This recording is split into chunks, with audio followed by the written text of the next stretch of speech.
শীত মৌসুম এলেই ব্যাডমিন্টন খেলার ধুম পড়ে আমাদের দেশে। যদিও আন্তর্জাতিক অঙ্গনে আমাদের অর্জন বলতে তেমন কিছুই নেই, তবুও দেশের সাধারণ মানুষের এই খেলাটির প্রতি আগ্রহ বেশ। রাজধানী তাজউদ্দিন ইনডোর স্টেডিয়ামে শুরু হয়েছে আন্তর্জাতিক ব্যাডমিন্টন টুর্নামেন্ট। এতে অংশ নিচ্ছে স্বাগতিক বাংলাদেশ সহ 17টি দেশ। টুর্নামেন্টের টাইটেল স্পন্সর গ্রিন টিভি। বিস্তারিত সোহেব আহমেদের রিপোর্টে। শীতকালে আমাদের খুবই পছন্দের খেলা ব্যাডমিন্টন। গ্রামের মেঠো পথ থেকে শুরু করে শহরের অলিগলিতে জনপ্রিয়তা থাকলেও আন্তর্জাতিক পর্যায়ে সাফল্য খুবই সীমিত। সর্বোচ্চ সাফল্য বলতে এশিয়ান গেমসে একটি ব্রোঞ্জ পদক।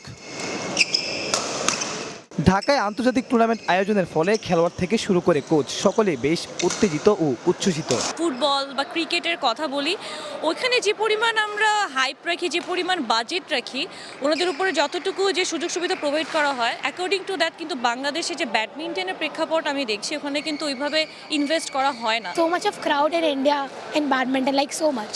After cricket, India is the second badminton is the second most played sports in India.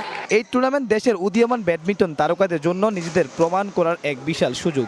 Cricket তো আগে দেশকে রেজাল্ট এনে দিয়েছিল, সেরকমভাবে আমরাও দেশকে রেজাল্ট এনে দিই।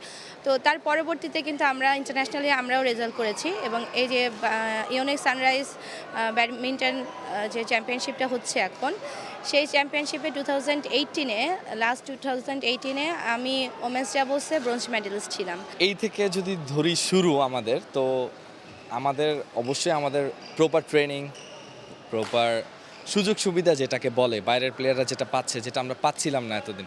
আগামী দিনগুলোতে এই টুর্নামেন্টের ফলাফল বাংলাদেশের ব্যাডমিন্টন ফেডারেশনকে নতুন পথ দেখাবে, এমনটাই প্রত্যাশা সকলের। Soheb Ahmed, green TV, Dhaka.